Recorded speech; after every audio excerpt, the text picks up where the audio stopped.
Hi friends, మీ రైతు బిడ్డ సరిత అని. మేము టమాటా తోట వేస్తున్నామండి. ఈరోజు చూడండి వేసే విధానం ఎట్లా వేస్తున్నాం. తొక్కుతాయి, బోదలు తొక్కుతాయి. మొక్కకి వచ్చేసి 3 అడుగులు ఉండాలండి. బోదలు తొక్కుతాయి. అయ్యో,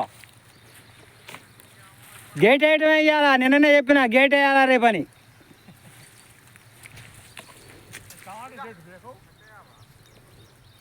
మొక్కకి 3 అడుగులు ఉండాలండి. ఇది ఏంటంటే ఇప్పుడు 2 మొక్కలు వేసుకోవాలి మనం. ఎందుకంటే ఒకటి మంచిగా లేకుండా ఇంకోటి మంచిగా మనకి సెట్ అవుతుంది. ఒక మొక్క వేరే మొక్క, అందుకే 2 వేసుకోవాలి. కేసు అయితే మీ ఇష్టం.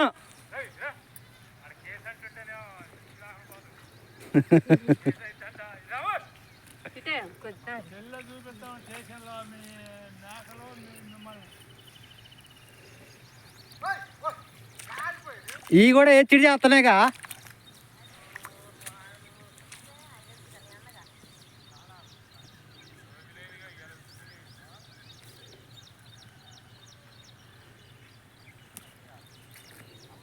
మూడు అడుగులు మంచిగా, మీరు తొందరపడకండి, స్లోగానే ఏరి, ఉరుకులు పెట్టే పని లేదు. మొక్కకి 3 అడుగులు మధ్యలో చూసుకోండి. కానీ బోదెకి కింద, బోదెని గుంజొద్దు. మనం గడ్డల్ని 2 ముక్కలు వేయండి. 2 మొక్కలు, 3 వేయొద్దు, మళ్ళీ 2 పెట్టండి. మీకు చిన్నది అనుకుంటే ఇంకోటి పెట్టండి. ఏమొద్దు, చాలు 2 మొక్కలు పెట్టి చాలు. అయ్యో, అట్ట దొక్కుతాయి ఎందుకు?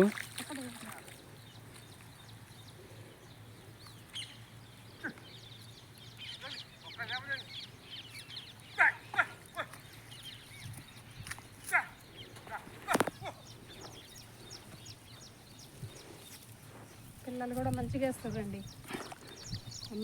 పిల్లలు మంచిగా వేస్తారా? మంచిగా వేస్తున్నారు. జాన్బేగం మంచిగా వేస్తుంది. ఒకసారి చూపిస్తే అట్లా తక్కువ మిరప తోట లాగే వేయటమే.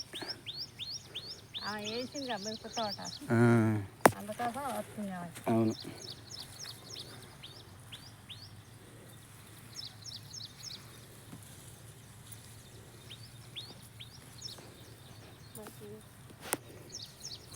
టమాటా ప్రతి సంవత్సరం డ్రిప్తో వేసేవాళ్ళం, కానీ ఈ సంవత్సరం ఇలా వేద్దాం అనుకున్నాం. అదే మనకి డ్రిప్ అంటే లేట్ అయింది. మళ్ళీ అందులోటి మనం మొక్కజొన్నలో కూడా ఎప్పుడు అదే వేసేవాళ్ళం, టమాటా వేసేవాళ్ళం. ఈసారి ఏమో ఇంకా తక్కువ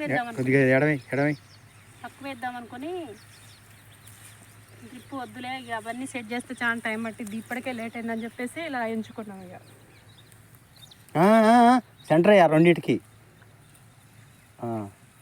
చూసేది లేదు, యువతల మొక్క ఉంది, చూడలేదా?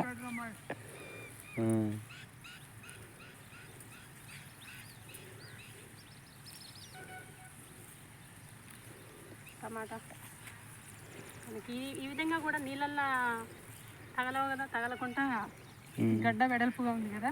మనం చెట్లని ఇట్లా కర్ర కట్టాలనుకున్నాం సంవత్సరం.